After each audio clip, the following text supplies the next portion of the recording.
الإعلامي راشد الإدريسي يحذر متابعيه من قطع الإنترنت عبر العالم. إليكم التفاصيل. غصت عدد من الصفحات الخاصة بأخبار الفن والمشاهير عبر تطبيق تبادل الصور والفيديوهات الانستغرام خلال الساعات الماضية بتدوينات الإعلامي المغربي راشد الإدريسي بخصوص موضوع انقطاع الإنترنت عبر العالم، الذي أثار الذعر في صفوف عدد من النشطاء مواقع التواصل الاجتماعي حول العالم. وجاء في تعليق راشد الإدريسي على الموضوع عبر خاصية ستوري على حسابه بالانستغرام بقوة الفيديوهات التي شفت والمقالات اللي قريت والتبقشيش والبحث عن المعلومات اللي درت، وحيت هاد الشي غادي يطير لينا كاملين الفرياخ. بغيت غير نقول لكم اللي عنده شي خدمه في شي سيرفور وخدام على الانترنت يدير باك اب للخدمه ديالو اللي صدق خاصه كل شيء. هذه ماشي بلبله بل فقط احتياط.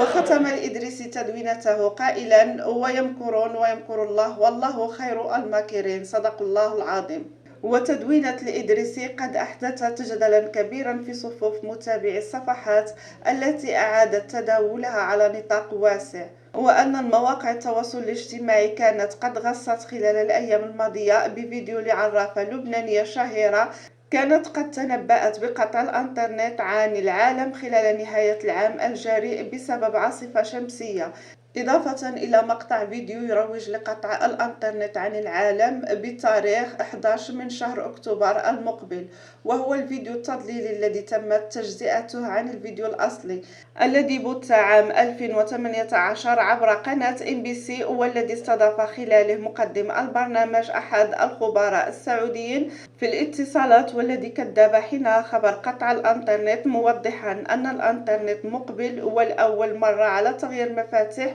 ما اسمه تشفير خوادم الإنترنت الرئيسية المعنية بأسماء النطاقات، تحديدا المفتاح الخاص بالامتداد الأمن الخاص بإعطاء الموثوقية بالمعلومات. وأوضح الإدريسي أيضا أن الخبر ليس كما أشيع على أنه قطع خدمة الإنترنت بشكل نهائي في كافة أنحاء العالم، بل هو مجرد إجراء تم اتخاذه عام 2018 على خدمة الإنترنت من قبل شركات الإنترنت للأرقام والأسماء الممنوحة، والتي تعرف باسم ICANN، المختصة في توزيع وإدارة عناوين الIP وأسماء المجال وتخصيص أسماء المواقع العليا في جميع أنحاء العالم.